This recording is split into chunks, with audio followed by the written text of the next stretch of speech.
You want to make money on MMA? Latb. You want to know who to put it in your parlay?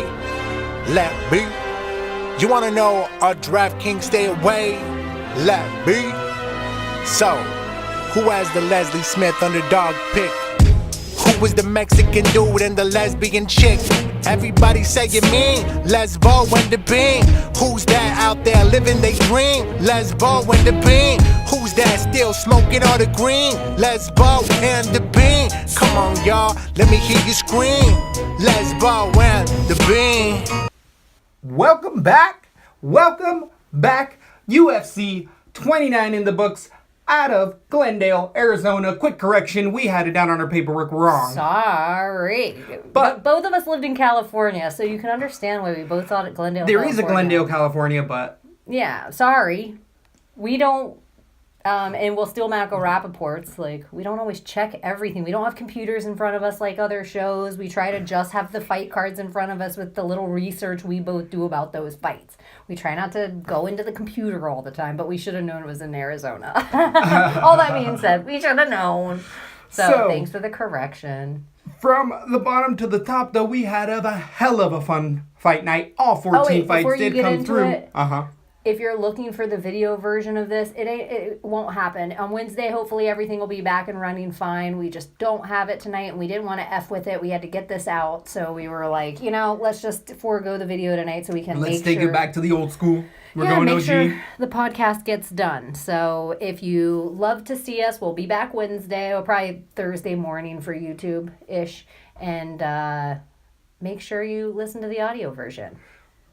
There's definitely more fights coming down the pipeline. Again, this weekend, yeah. Coming off of this weekend, it was, as we were predicting here at Latb, gonna be a shootout. And most fights were. Coin flips all over the place. Some robberies, some maybe not. Maybe not even robberies. I wasn't as upset. They weren't as far decisions that if I would have just taken a full minute afterward, I'm like, man, this could go either way. I'm not going to be mad. I agree with that 100% because the few ways they did go, I was like, that was an incredibly close fight. It started off, though, with Luke Sanders defeating Patrick Williams in a decision 3-rounder. As we were saying before, Sanders' chin, all sorts of sketchy. He got hurt a few times. Did it start with Cool Hand Luke? Yeah, and Patrick Williams. Yeah. Oh, because I felt like Tapology's order was off this week. It did not go in the right order of fights. It did. We ended up, speaking of Salikov versus Rainey as our first fight via the tap breakdown. So we're going to have to tighten that up and figure out what the card is from the bottom to the top ahead of time. Yeah, we'll talk about it off the UFC page instead of off the Tapology page. See what you did there, Tapology. You I know, you were sticking up for him last week. So, bottom to the top. Let's go. Luke Sanders' chin, again, super sketched out. Pat Williams' gas tank. Did you see how bad it was? He was breathing after 3 minutes. Incredibly gassed. Looked like he was almost out on his feet a few times, but it was because he was tripping over his own feet and just being so exhausted.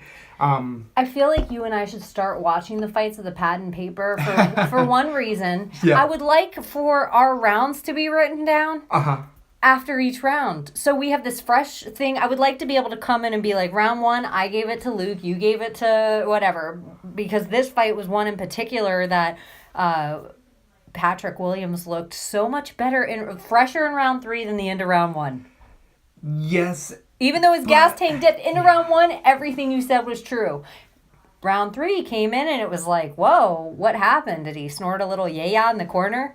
Like, he looked like he just had a little more. Even though he had that pop for a little bit, he did still gas pretty badly. I feel like Patrick Williams did give up that second round to the gas tank, but he could have been reserving himself a little bit more because he supposedly said he was getting his gas tank in check. Either way, either fighter, going forwards, I'm going to look to fade. Against a better striker with a better gas tank, Luke Sanders' chin, even with all of the skill and good striking and wrestling there was a couple of sketchy moments. By Pat Williams, whose biggest attribute is that power and speed, which dramatically declines, and even a hurt or gassed Patrick Williams hurt Sanders a few times. So, tentative on both guys. All right, yep.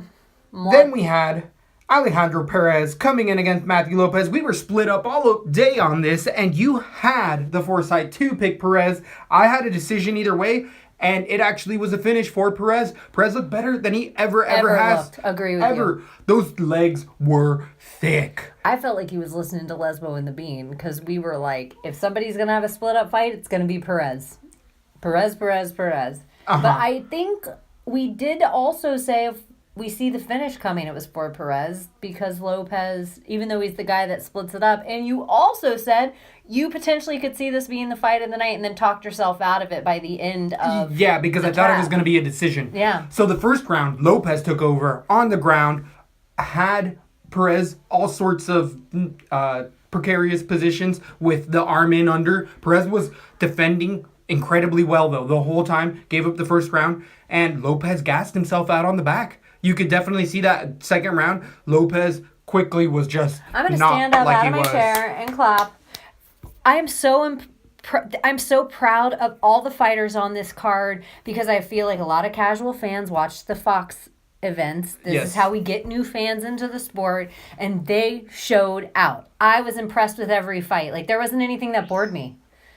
I would say yes with the fights. I would say number one bullshit. That place was a little empty the first fights of the night. Also, bullshit boos. They booed at They bullshit booed at times. really bullshit. But And I was touting that California knew better about their wrestling. Didn't know it was Arizona. Didn't know it was but Arizona. some of those boos did come against the We out-of-town also looked opponent up a rule set for a state that we weren't in. in California. But they'll still use the new rules, Yeah, which is thank based good. off of California rules. So that was still in play.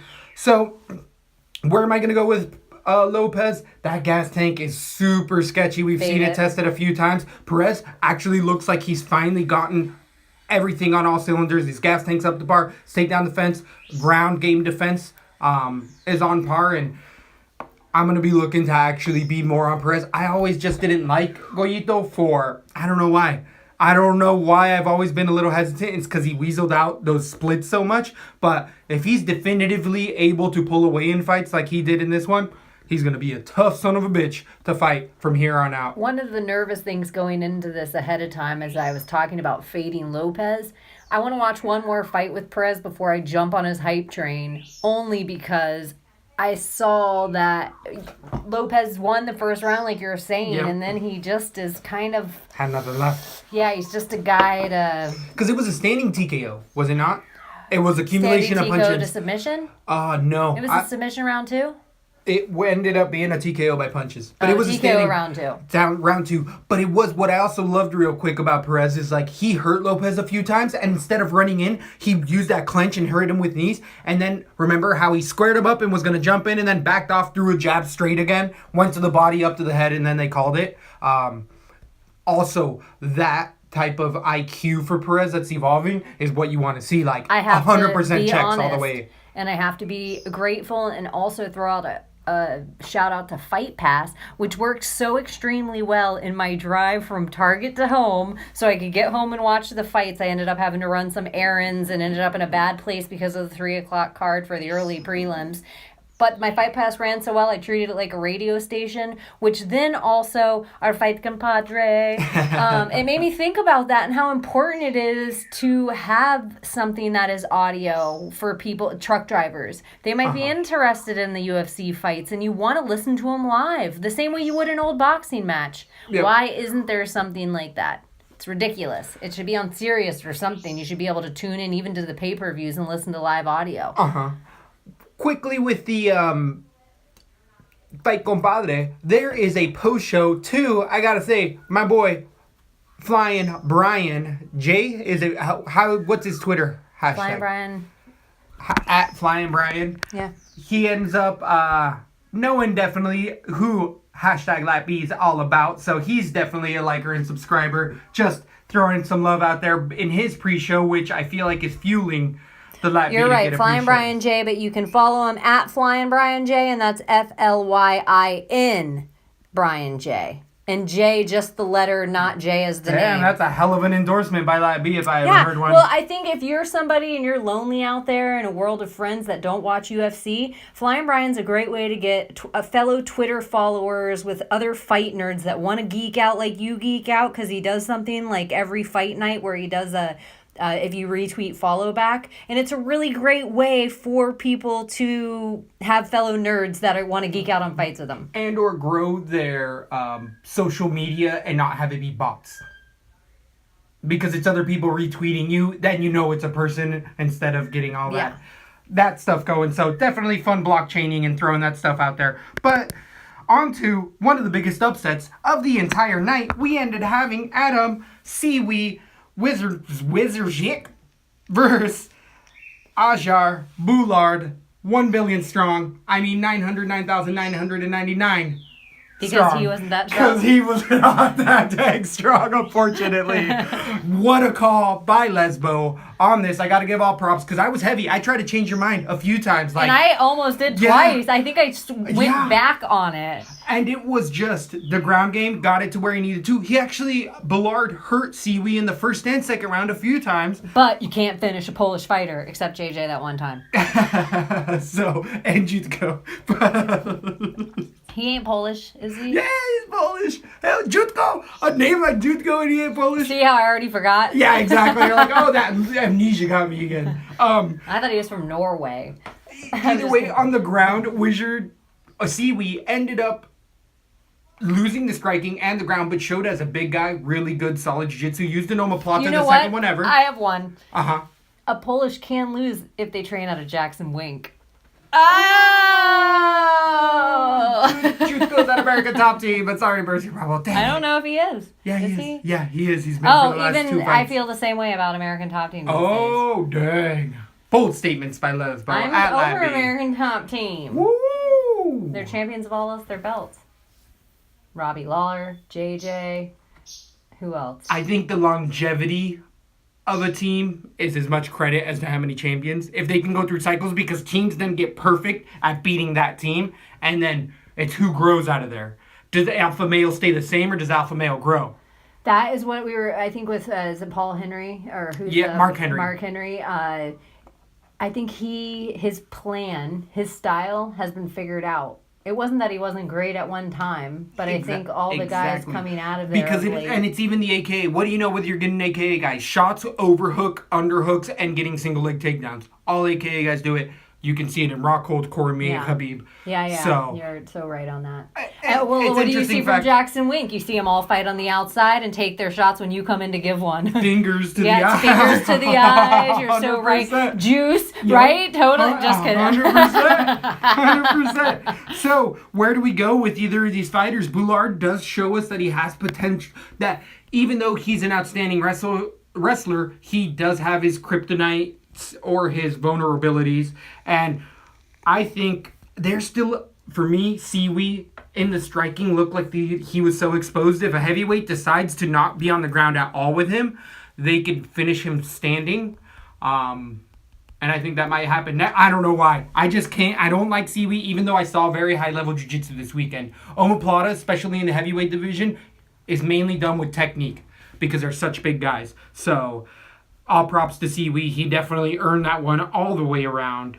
Wow, I have it the exact other way around. I think, in my opinion, Siwi is another sneaky underdog play in the future, and the other guy can't beat anyone if he can't beat Siwi. Oh, dang, that's awesome. I call him the that's other funny. guy. I don't even know his name. Boulard.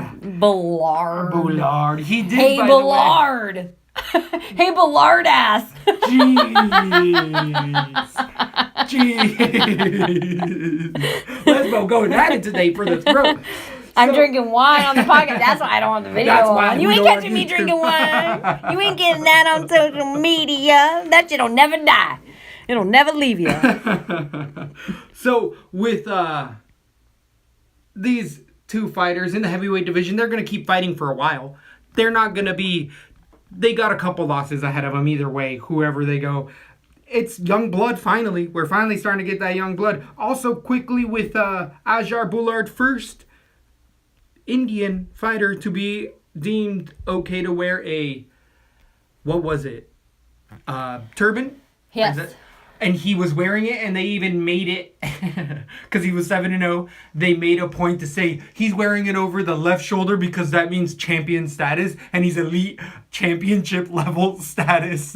Not tonight, sucker! Ballard Turban Bourbon. Get him.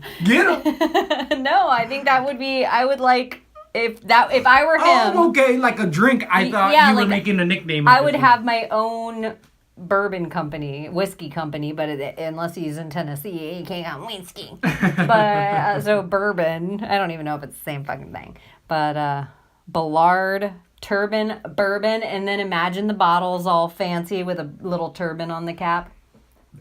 I don't even know if it's allotted in a religion where you that's wear. What I was gonna say. That's pretty close. Drink. So here, Latb coming up with all sorts of innovative and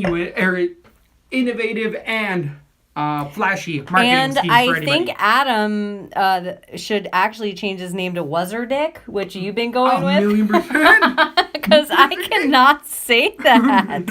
Wizrak. I think it is Wizrak. Wizrak.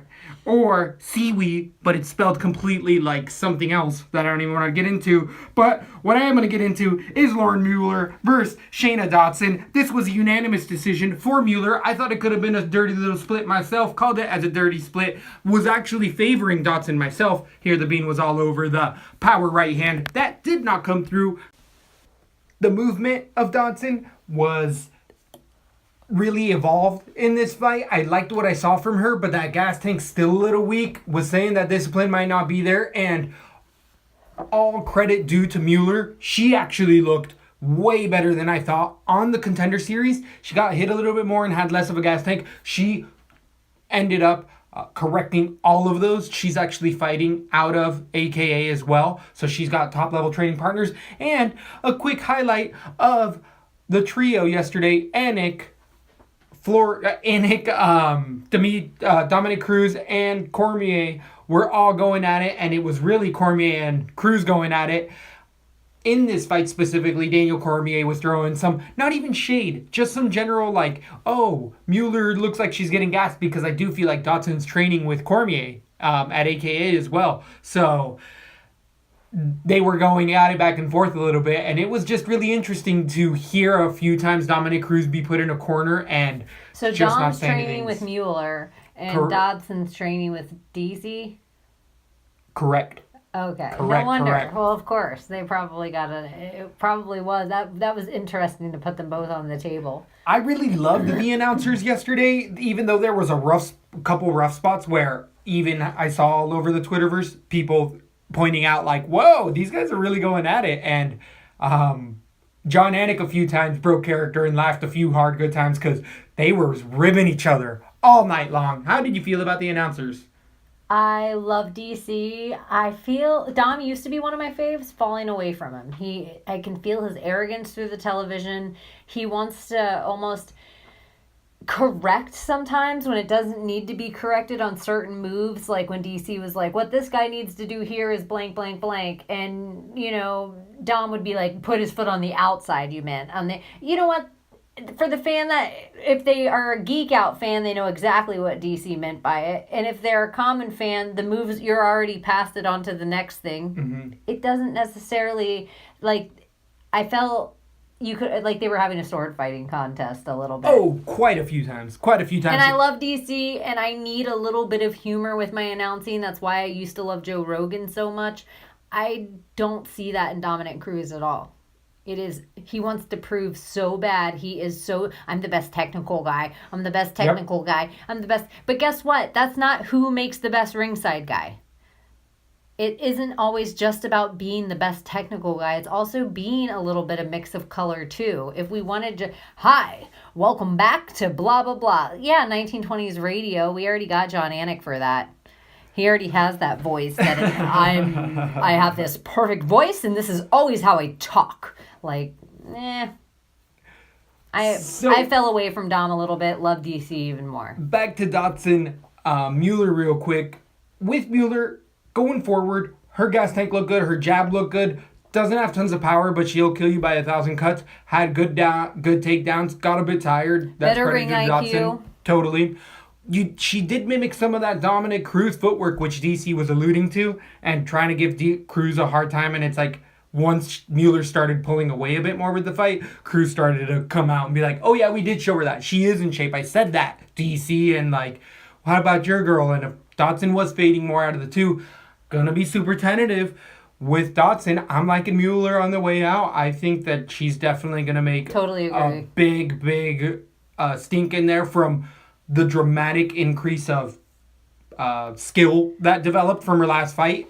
I totally leaps and bounds. agree. And when I was watching the fight, I was like, fade Dotson going forward. Yep. Love Mueller going forward. That being said, now, Beck Rawlings versus Dobson.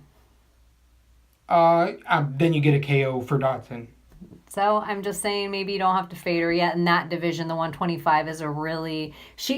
And we were talking about it beforehand. We don't know if she's even getting to train full-time right now. We could see her be one of those... She has enough power and muscle definition that she could be one of the people that we see drastically improve if she gets a little bit of financial backing, which we could see after this fight. Being on a card like this with the main kind of exposure, even just with minimal sponsorship money coming in, not to mention with just the card, she'll maybe be able to support her fight career and be all those things we saw her come out of the tough house with. Real quick correction, I actually ended up skipping a little bit too far forward because the Mueller fight and Dotson, even though they were lower level fighters, it was an exciting fight. There was positions where both women were hurt multiple times. Dotson actually finished at the end with those body shots where Mueller was holding her stomach like, ooh, don't hit me. I was screaming at the TV, go to the body. But what I did scope over real quick was probably the most boring fight of the night.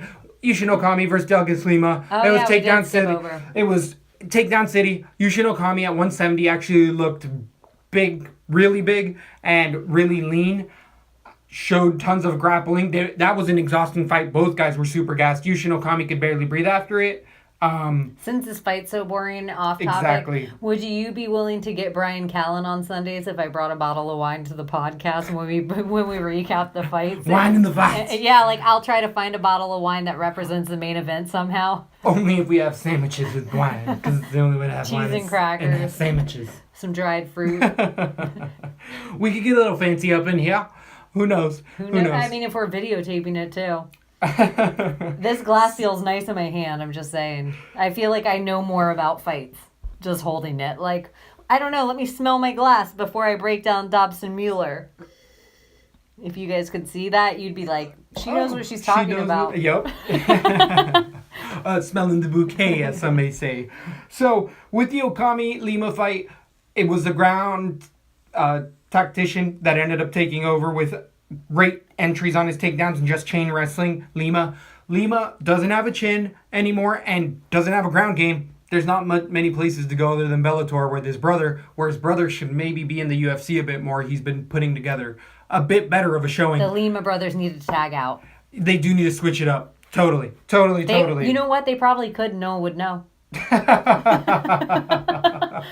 That's horrible. Or maybe the other Lima brother could just do both fights. That's what I thought going in. I did not know anything about the other fighter. I just knew what I knew about Lima and knew I didn't like it, and I saw how heavy the other guy fought last time. Yep. Only things I knew going in. So with Okami... And that's all Okami did. Lay on him like a big human blanket and which he make does him in most exhausted. of his fights. He does that in most of his fights. And Okami almost had Lima in a Von Flue choke for a split second there. But Okami is going to do that to a lot of other guys with weak ground games. But he's not going to be that top echelon guy. I liked what I saw with Okami, but still tentative. I don't think he's making a run. I think both guys you walk away from going forward.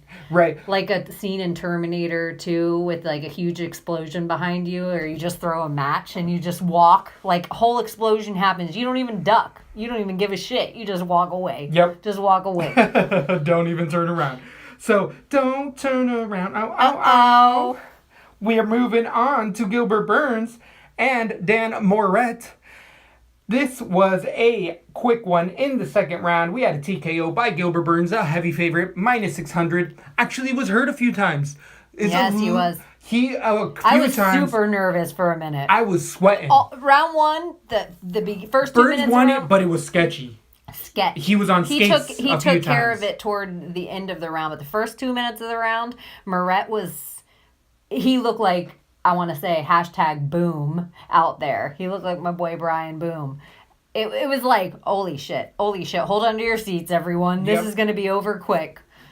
Even though Moret lost, I think we saw a little bit of it, and he had such a big jump in competition that I think that he's somebody to still look out for. I think both guys are. Totally. This is the best Gilbert Burns I've ever seen. So who did Gilbert Burns call out after his call out? Bisping. No, it was Bisping. Bisping. It was Bisping, which I'm like, I'll call out Bisping. No, I ain't gonna really call it because he'll whoop me. But as a fighter right now, Burns that called out no, Bisping? I don't think it was. That was later on. No, I think it was Brad Tavares. The next yes, fight. Brad Tavares. It was. Racist. Gilbert Burns called out who in the 170 division or 55 division. It was somebody somewhat notable that I was like, ooh, Gilbert Burns, you might not win that fight, homie. You might not win that at all. So. Oh, I remember who. Who is that? Our freaking dude who we only voted against because he didn't meet us at Denny's. Aubin Mercier. Aubin Mercier, which is an interesting fight after what we just saw. Good. Especially with chin potential. Both fast knockouts so they can be booked early by summertime on a big card. I think Great that's call, a fun great ground fight. game. Two different Fun styles. Fun fight. So Dan Morat, I'm gonna still keep I bet an eye you Gilbert on. Burns will meet us at Denny's. Gilbert Burns, worst hairline in the UFC. Gilbert Burns. It's just resting maybe an inch and a half above his eyebrows. I was like, I'm not usually into an etched out forehead. Gilbert Burns needs an etched out forehead, but he needs to take care of it every day. He looks like that shit would grow right back in. Right thick. back. But it is low. It is a low. He isn't going to lose his hair. So with Burns, though, with this finish and Moret being short notice, debut fight, can't get too hyped on him. We can't get too hyped. I do think the call out is fitting for him in Aubin Mercier. You like it because you're like, we'll pick Aubin Mercier this time. We'll have to break that down when we get there. I don't know. It's an interesting... The fart before the horse. Let's not put the fart before the whore. So, anything left with that one? With either of those guys, Moret and or Burns? Nope. Moving on to Brad Tavares with one of the our boyfriend worst call-outs after defeating... Our life-size cutout right here on the wall. For just this episode. You guys can't even see it. Oh, man, I wish you could. We took it out of Devine's bedroom. In the corner. Yeah. Just in case someone wants to rob the house, they're going to think someone's standing in the corner. He has his arm out and he holds pants folded over it in blankets.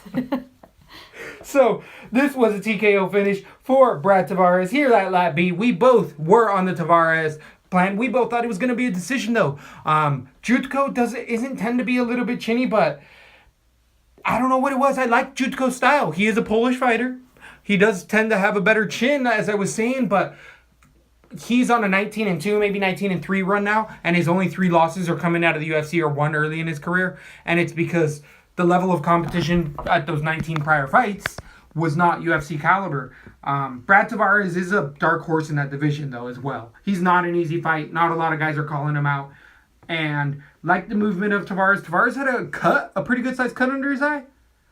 Yeah, or right over it. Right? Yeah, right over the top, it. right? And if he didn't have such deep-set eyes, it could have been something that was an issue. It didn't even bleed that much, though, compared to some other fighters, as big of a cut that was. I actually remember saying that could have been stopped if it was bleeding more, and it was really a dry one.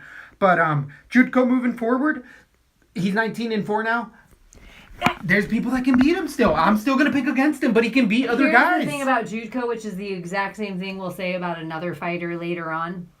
I don't know how many fights I see him winning going forward, but you know when he's in the octagon, he makes for an exciting fight. So he makes for a perfect card of whatever network gets the UFC next that is just going to be their primetime spot. Jutko's a primetime guy. He is a lot like Gaethje in that respect. He will go out on his shield and make for an exciting fight. And every single fight he's in. And I like that about him. And so I do think he has still a place in the UFC, regardless of betting on him going forward.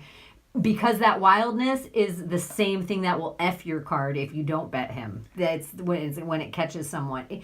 He's not, I don't know how much he's going to fine tune, but what we do see of the Polish fighters is they grow leaps and bounds in between fights. So it's going to be, I believe, his second or third fight now in the UFC at American Top Team. And what they were really boasting about with Jutko prior to this finish that he had was that he's finally started to mix in with his coaches and get a feel of how to go about things. But getting knocked out in the few ways that he has now, I think this is the third one in a row maybe, the division is a little lacking at 185, and they are exciting fights, which they'll keep around. If guys you a had little Jutko longer. going right now against Michael Bisping, Jutko wins that. Yeah, I could There's see a that. good shot. He wins. I could see There's that. a good shot. So there are guys, because it's such an old division. Uh-huh. There's a good shot he beats Weidman. Ooh, There's a good shot he beats Rockhold now, because those guys now are all chinny, and they used to not be. When you just looked at a guy with technique that was young, dumb, and full of cum, it was like Rockhold, Weidman, these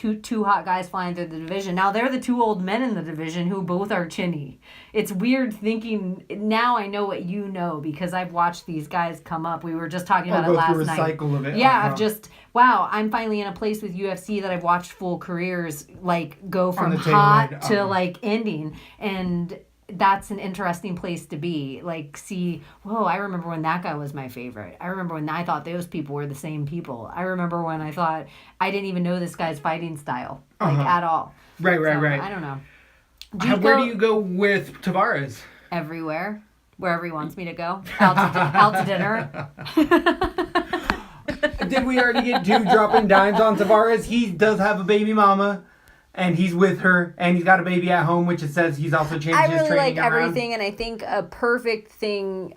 He did I don't like the Bisping call out for him. That's not perfect. It's not a right call out, right? He's higher than that, but Bisping is higher ranked because he's not 14. You want Bisping because you're also know for a fact you're Easy going to fight. solidify a main event. Yeah. Which is the most amount of eyes. And you probably are going to solidify a pay-per-view. So I can understand that. You know what I think a good fight is? Tavares Gastelum. That's a good fight. Ooh, that's a good fight. That's a good fight, and it's a perfect fight for Gastelum. Even though he's off the win to the big guy, and for all intents and purposes, he could wait around for title shot versus Whitaker Yoel. But that could be till toward the end of the year, and Gastelum is ready to fight. I think he takes a summertime fight with Brad Tavares.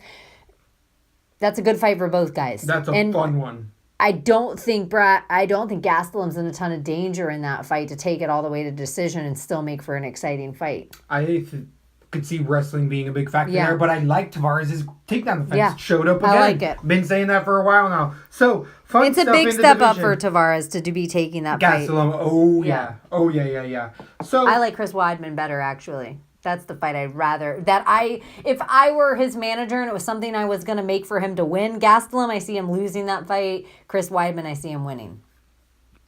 on to John Moraga winning a decision over Wilson Hayes. I could have arguably said this could have been a split decision. The bean came in on Moraga. Lesbo had... But he didn't really, because Moraga got less points on DraftKings. But he did for parlay. But he won the fight, and this was actually one of the few fights that we were saying the fans were booing. But Moraga's the local guy against Hayes, the Brazilian. And Moraga was also the underdog. Yep. And which made him worth more points, even though he was 2 down. And the other thing I have to say, if we would have talked about it and saw it going to a decision, him being the hometown favorite should have swayed us to his side. Uh-huh. So that is all. So Moraga, though, with Hayes, I think it was a... I want to keep tooting my own horn to an extent in saying that Hayes is just a little more declined in his career, and Moraga's still kind of holding level a little bit more, even though handedly Wilson Hayes won that 3rd round. The first round, Moraga, 2nd round, split, could have went. Hayes, though, it could have been a 10-8, new rules, 10-9, easy, or whatever. It was... Opposite. Yeah, opposite. So either way, Hayes can beat other people in there, but I don't think I'm going to be on the Hayes bandwagon too much further. Moraga's been making money for me. He's been our underdog a few times. Another underdog coming through again. I think he's been the underdog maybe 3 times in a row now and shown through that he is just a perennial top-level guy. Not a champion by any means, but well, he moves into fight. the hard 3rd. He moves into the hard 3rd in the division. If he beats Wilson Hayes, that's a hard 3 to me. The only other 2 are, very Cejudo, huge jump up for Moraga. Bigger jump up at this point is DJ, who only should really be fighting. He already solidified his legacy at the 125. He should super fight himself. I'm not even excited about Dillashaw Cody, which I know we're going to talk about the week after next. Yeah, I totally It's agree. bullshit that totally Demetrius agree. didn't. That would have been a huge fight for him and an exciting fight if he fought. And no one would have been, if you lose to a bigger guy, no one's mad. You just go back down to your weight class and rule again. Totally. Anyway, so I'm impressed with John Moraga. He still looked good in there for me. He took a lot of hard shots from Wilson. Was his head purple? Did he have a flat purple? Well, there was an shape? awful cut that Yeah. he did get cut from the cage. Yeah. But there was an amount of bruising on his head that wasn't just from the cage. There was an amount of fucking Extra knot layer on his Yeah. forehead. That was There was a cutout. You gnarly. could see the chunk out from Yeah. the fence. But then there was like this amount of purple that... But I was impressed with his chin most of all. He had the right takedown defense. I was impressed with his chin. Good entries and exits. Why I keep liking John Moraga is even on his exits of exchanges, he leaves with a kick or a punch, and I think that was catching Hayes early on until he made the adjustment. It's a little weird too late. climb through this division because you have to meet Wilson Hayes to prove you have the chin to climb onto the next guys. Now, if you can get past Cejudo, John Moraga, and prove you have a ground game enough to get past That's Cejudo, a hell of a tough fight. who Cejudo, different than Khabib, making leaps and bounds in his striking. Sure. Even Sure, though he sure. came in with that same wrestling heavy base, I think Cejudo's striking is a guy that I was like Tough super. fight for Moraga. But what's That's a next for tough him? fight. After I think that's a Wilson, good what's call. next? I think that's a good call, Cejudo. If that range, I think Pettis is already, he's booked up with somebody I think he just felt out he might have got injured, Sergio. already. I feel like feel I like could he be just got making that up, but So, anything left with either of those you're guys? Where right. do you go I with do. Hayes? I do like John Moraga going forward. I do still think Wilson Hayes is He's gonna beat some He's guys. going to be the gatekeeper at least for the next year and a half, 2 years. Yeah. I think he'll be the guy. If you want to get into the top 5, you're going to have to get past Wilson Hayes. I don't Totally. know who lower will still sneak past in this division, but there might be room. It might be like we have some favorites in the 125 that are creeping up, but Totally. I still like both guys going forward from here, and I think Moraga, money to be made on him going forward. Money moves. Because Wilson Hayes, at this point, even going forward on a loss, he's still going to be a favorite. Moraga, at this point going forward, going to be a underdog, but the fights he has are... Tough ass fights. He put himself here. Good for him. On to Muslim Salikov versus debuting Ricky Rainey at a Bellator, and we had a knockout in the second round. This was... How did this end up finishing? Was it a spinning heel? There was a lot of spinning stuff thrown by the King of Kung Fu himself. Rainey, No, he actually caught him right in the sweet spot, right behind his ear, right behind on this spot of the head. If you watch the way... Oh, wait. Yeah, There was so many finishes. The King of Kung Fu Yeah. part that they kept replaying, I think that was just like, this is why they call him the King of Kung Fu, because he landed some kind of kick. But I actually think he got a weird punch right on the sweet spot of his head when they slowed it in slow motion. Are you looking it up? I'm trying to find it. With Salikov, he's a King of Kung Fu because he is a Sandow specialist. Ricky he grew up doing Rainey, it. Where do you go with him? He's Yeah. an older guy, has limited striking. His chin's a little bit tested. He's known to be a grinder, but we know that Salikov can be outground by wrestling, and Rainey just couldn't even get King of Kung Fu there. So I think that there is exploitation that we've already seen with Salikov on the ground, and if Rainey again can't There beat was a someone like couple that, of times that both guys scare me going forward because they Totally. neither of them made it definitive against the other. I would agree, other than the finish finally coming, but it was a close fight up until those points. Yeah, I don't really have too much to say about them going forward. We could even move on from it. Sorry, we don't want to find it. It might take too long. Yeah, it I don't know why. There were so many finishes throughout the entire night that it's just one of those good things blown up in the wind. Main card, make sure you like and subscribe because we love your listens and love it when you tell a friend. Debuting the main card, we had Shoeface himself, Carlos Jr. Carlos Zapato versus Tim the Barbarian Bush, Latb, Lesbo pick, Leslie Smith underdog pick, Yeah. actually faltered one of the few times, but hey, can't win them all. And Tim Bush was heavily exploited on the ground. Junior's looking like once he hit got hit a few times. He was like, oh, wait, I do have a jiu-jitsu game. And he used to not be able to do that. Now he can get people to the ground in much better ways. So Junior's a dark horse in the division. Tim Bosch still beat a couple guys, but he's definitely on the tail end of his career. I totally agree with you. And it's interesting with me because I feel like Shoeface is going to friggin' fuck up a few more of my nights going forward. Totally. There's so many fights he can still win, and Tim Bosch also showed, and Tim Bosch has like the smallest reach in the whole division. Sure. He also showed that, he caught him a few times and made it nerve-wracking. Exactly. And then Shoeface and was like, I also felt like Shoeface's submission, as much as he got touted off for being, look at another... Tim Bosch, in my opinion, did not defend it correctly from the beginning of it. He didn't grab either wrist. He just fell right into the submission. And not that, obviously Shoeface is huge. He had him right in the body lockup, so I'm sure he couldn't breathe and all this other stuff. But I was just kind of... I feel like if I know it, homeboy, your muscle memory should know it. You're a professional at this. So I do like Carlos a little bit going forward. I will always be nervous about his fights going forward because I've seen him exploited. Tim Bosch, it's time. I think it might be right around that time, but he can beat some lower level guys because Shoeface is a higher level competitor still. He's not some scrub JV kid by any means whatsoever. He's definitely proving himself.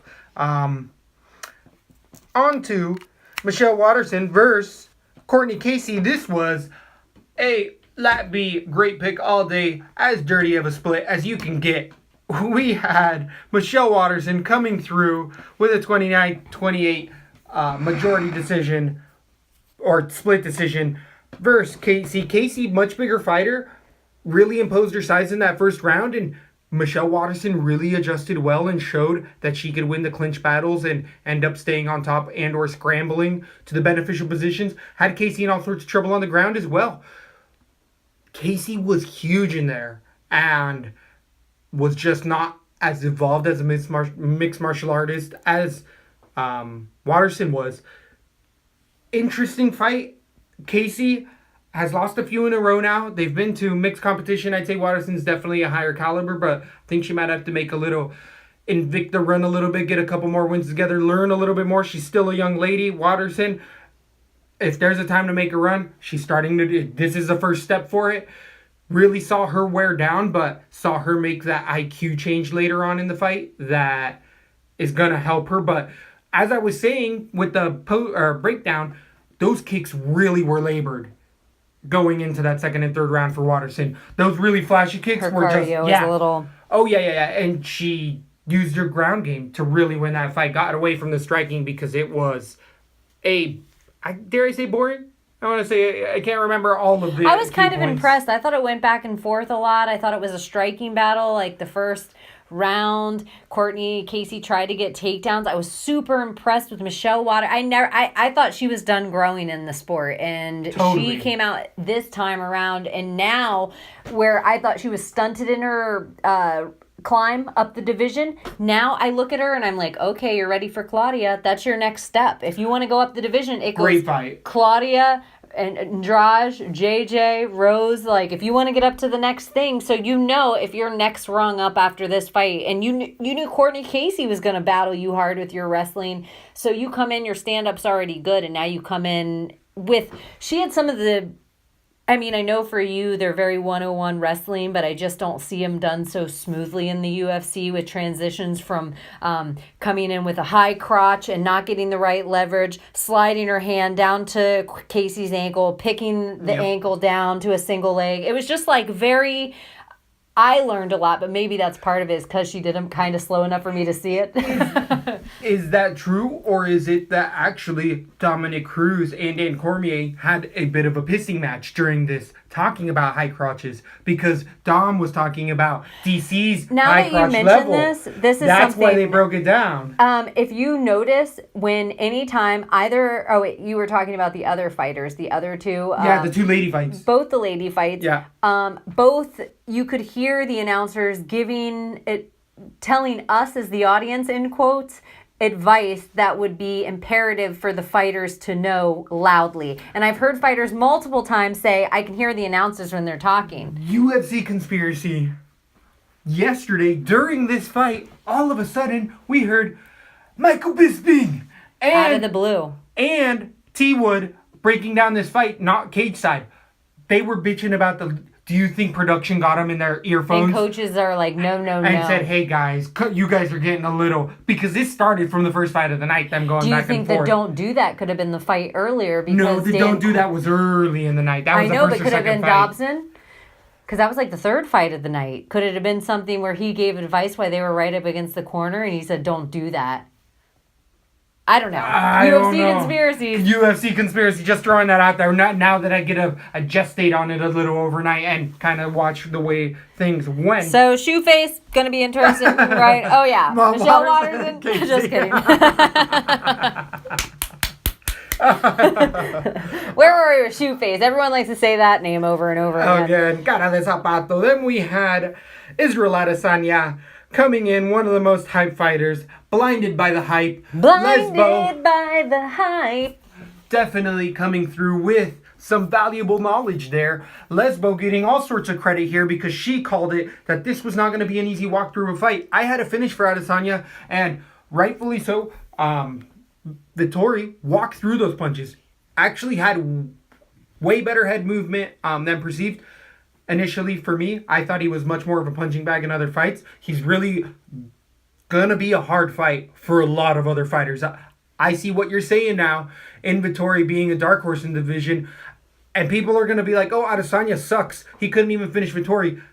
Vettori's a sneaky guy who Adesanya just got through. So I think the hype should still rightfully be so on Adesanya. People might back off his next fight, depending on who it is. Both guys might be fun underdogs at this point going forward. Yeah. Because and this they is both look actually rough. a fight I have to say shouldn't have been a split. Adesanya, even though I was high on Vettori and he held his own all 3 rounds, Adesanya, in my opinion, won it handedly. Stop the takedowns. He won it handedly and should have had, but we also called it this fight early in the night, which you noticed as it went on.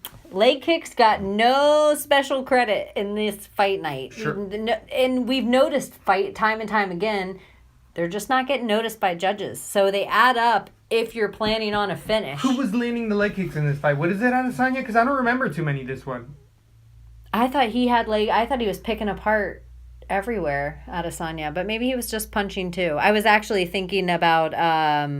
There was somebody who got their leg kicked apart. Oh, but that was the main event. Yeah, that was the main event. So, no, with what you were saying, what I was going to say about Adesanya, what I saw with Vettori that I felt like I was explaining to you yesterday is Vettori needs to fake those strikes and kick Adesanya on the leg because Adesanya is leaning back so hard that he's leaving his legs very planted and Vettori wasn't picking up. If you start to kick Adesanya's front leg apart real well, especially because he was dodging those like Matrix style a few times. Some of those kicks for Vettori. Yeah, there was a lot of nice. So Vettori fakes that kick and goes to the body and or leg a bit more. I think I saw a bit of openings against Adesanya in this, and I think that hype, even though it is deemed, it shouldn't be through the roof. He's still going to beat a lot of fighters, but he's got tough ass fights to come here. Vettori, there's not too many people easier than Vettori. Vettori's a hell of a grinder. Yeah, exactly. Fun for both of these guys. I'm excited to see them both, for sure. They both make the 185 much neededly better. So how did you feel, though, with Adesanya? He's weighed in at 154, I think, 2 times in a row, or 183, like 2 times in a row. He doesn't cut at all. Some people said he looked like I thought he looked good.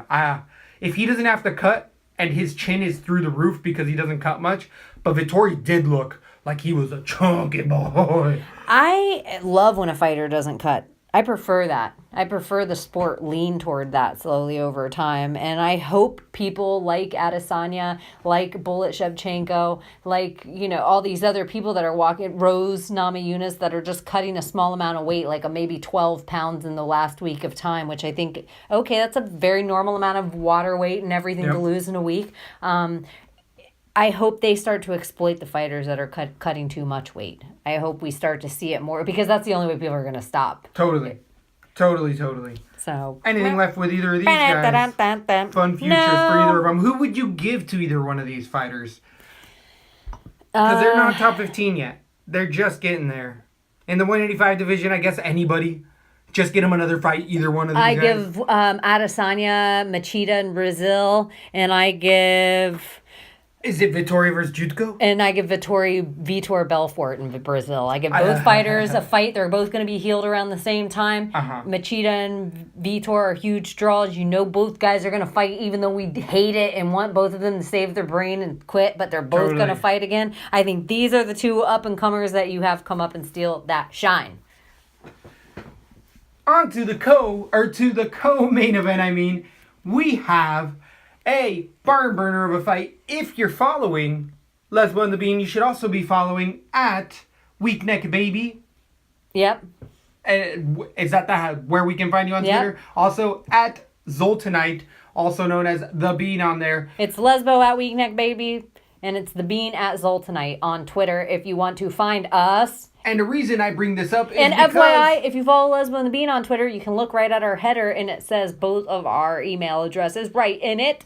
So, the reason I'm bringing this up is because I had an itch earlier on in the day. I know Lesbo and the Bean retweeted it, but sometimes it doesn't. It just comes out of my account. Plus 300 inside the distance for Alex Oliveira, which ended up happening. Plus 300 anywhere. Put that big money on it. Took us out for lobster today. It was real. Oh, yeah. We got Mareeps. We got buttered lobster. You don't even know anything about that. So, it was definitely a fun one. Unfortunately, for Carlos Condit, I think as we were alluding to here both, this was a much tougher fight, and it showed why. Condit is just a shell of himself. Unfortunately for him, I feel like he should totally step away, and it has to be on a loss, unfortunately, but I don't want to see it anymore. I really didn't like him getting hurt, and I even felt a few times this and in the main event where I'm like, I feel like older in my age and recently starting to get back in the gym, all of these brutal fights don't. And Joe Rogan's talked about it as much as I'm like, oh, I don't like that because I want to see you be able to sign an autograph when you're 60 years old. Or see you like Brendan Schaub start a comedy career. Or see you like friggin' Eddie Bravo start a gym. Or see you like, right. you know, it's but like not be in a wheelchair. Not Parkinson's, Ali. Not Muhammad Ali. And that's what's...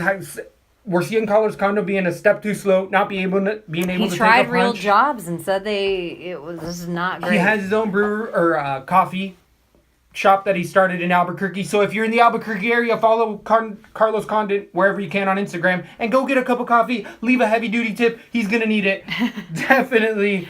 The sad thing is sad. He's such a big name. I thought he put an okay performance in. I think Alex Oliveira is a sleeper. That he looked better and took some shots that I would have thought knocked him out. And he did get brutally knocked out.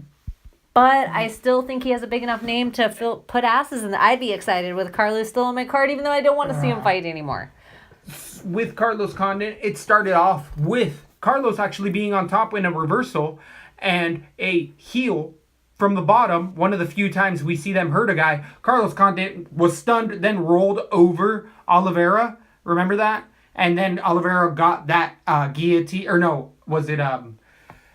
It was either a guillotine or it was a Darce choke. And he just sucked it up. And Condit in there earlier also had a few cuts on the top of his head that were bleeding everywhere. All over Oliveira. But something else...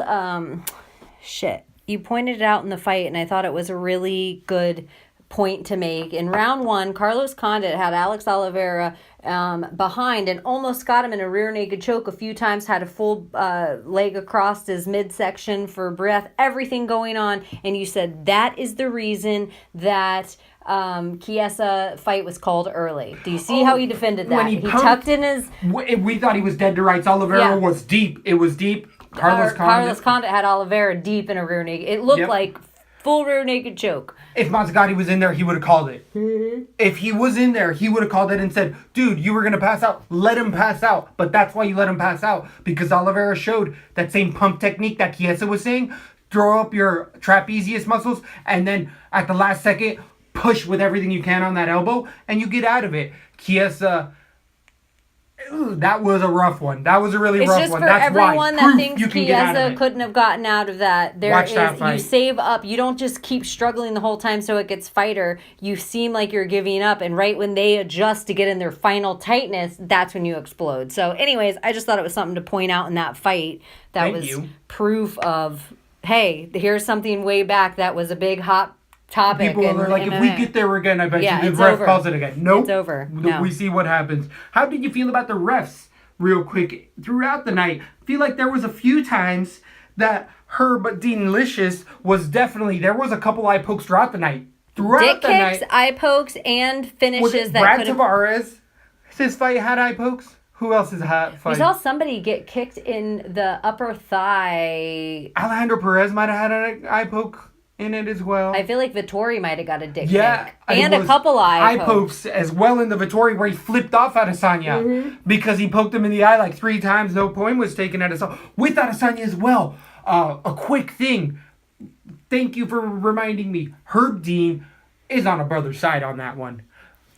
Adesanya grabbed the fence once, and Herb Dean even asked And it Vittori. stopped a takedown. Vittori a few times. Herb Dean kept saying, Vittori, come on, let's work. Come on, let's work. When Vittori had Adesanya on the cage with an underhook, working. Yeah. Herb, I agree. I think that there was, Herb if there needs was out. a fix, it was a weird one. Adesanya got put in a very advantageous position to win that fight as well. Just to throw it out there. I pretty much agree with you. Carlos out. We still like the Brazilian Cowboy going forward a ton. And main event, put your guns in the air. It's bullet time. Oh, wait. Valentina's not fighting. Oh, but we did have. But we did have a gunfight. Hey, we did have a gunfight, and Diamonds shine bright like a diamond. It did. Shine bright like a diamond. And you were really right on this. Unfortunately, the bean also came through here. But what you would say, Justin Gaethje, with 6 to 8 months of rest, is going to win that fight. With his head clear and being able to take more shots. I think something sketchy happened in round 1. Justin Gaethje. Justin Gaethje has an amazing chin. Justin Gaethje was super hurt in maybe the first 2 minutes of round 1. First 2 minutes of round 1, I think he was knocked out on his feet, flash knockout on his feet, and I think he went all back to muscle memory. I think he trained for a different fight, and we didn't necessarily see the fight he trained for because of how quickly Dustin hurt him. Yep. And I think what you're saying is correct, because if he didn't take this fight so soon, that punch might not have hurt him so much. 100%. And that's that short notice stuff that here at Latb we like to harp on a little bit, and it's been proving over and over again. It's for us. So, money moves being made, but that leg kick eating up Dustin Poirier all day had a prevalent factor in this fight. Actually took a lot of steam out of the punches for Dustin Poirier. But what Dustin did do well, even in the grappling exchanges in this fight, is he started timing those kicks to as soon as Gaethje threw that kick, even if it was a fake bullshit one, Poirier was landing a shot.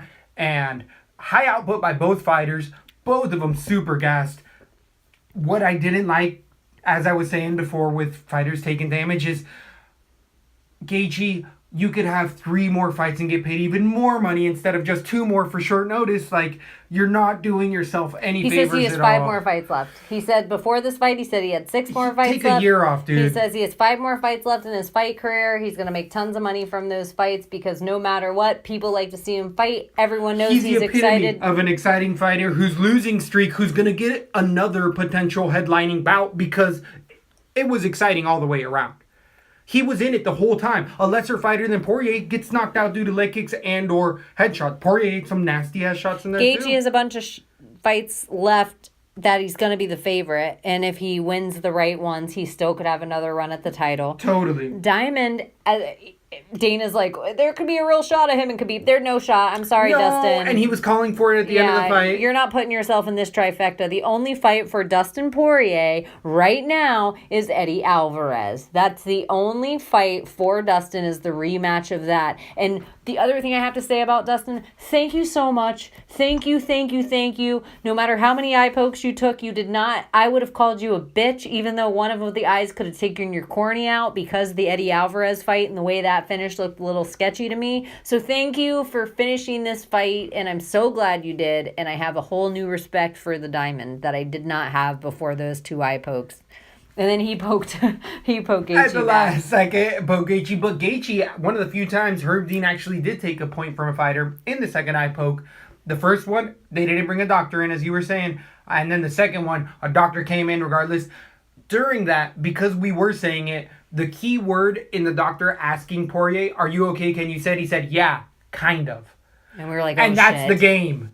That's the game when he said kind of, because the doctor said, no. Can you see or can you not see? Because I didn't ask if kind of. Yeah, let's get the fight back. Let's go. So it's just, soup. Where do we go with Dustin Poirier at this? Who's his next fight? It's not Khabib. There's no way. Unless they feed Khabib that fight. No, it's Eddie Alvarez. That's it. That's the only fight. That's the only fight for him, is him replaying that fight back. For the no contest, that's true. Whoever wins out of those 2 guys puts himself in the talk of that trifecta of men. Because unfortunately, 3 men cannot fight. 2 men can fight, and then another 2 men can fight. So now you have, if Conor takes the Khabib fight because he has the belt, then it's Conor Khabib and Tony versus Eddie or Dustin, whoever wins that fight. And, if it's Khabib, Tony, then one of those guys can fight Conor, whatever. But you need 4 guys for the real tournament of the belts. But Dustin puts himself in that name, but you got to beat Eddie first. You got to beat Eddie, or you're just the top. Who would you give Gaethje, Gaethje? really anyone in the 155, any of the top 10 guys in the 155. Barboza and him would be a good fight. It's going to stand the whole time. Leg kick city, because Barboza has a couple finishes by leg kicks. Yeah, I think Barboza has a fight coming. Kevin Lee versus Gaethje is going to be a great fight. Yeah. And that gives time Gaethje to rest more than And then you might even see a ton more of Gaethje's wrestling game, or you might even see that's how good Kevin Lee is. That's interesting. The thing that I'm going to take away from this fight with Justin Gaethje that's been proven time and time again is he said, regardless, he's not going to go to his wrestling. He's going to stay a striker, and I think we can take him for his word. What if he says, all right, guys, I changed some stuff up, we might see the wrestling, but if he says, I'm going to go out there and kick the shit out of him, eat some punches, and win a fight, that's what he's going to try to do in there. Yeah, he seems like a no bullshit guy. I like Justin. He'll be fun he's a fun fighter to watch. It's brutal to watch him fight so soon after such a brutal fight to begin with. 100% agreed. And it wasn't just the knockout with Eddie. The entire fight was brutal. Same to be said about this Dustin fight. He took so many devastating punches before the knockout. Fun fight night. I'm so glad for the new fans. Welcome to our sport. If you have found Lesbo and the Bean, and make sure you follow us everywhere at Lesbo and the Bean. And if you forget any of that, you can go to lesboandthebean.com. And I am really appreciative and love you guys. Lesbo and the Bean!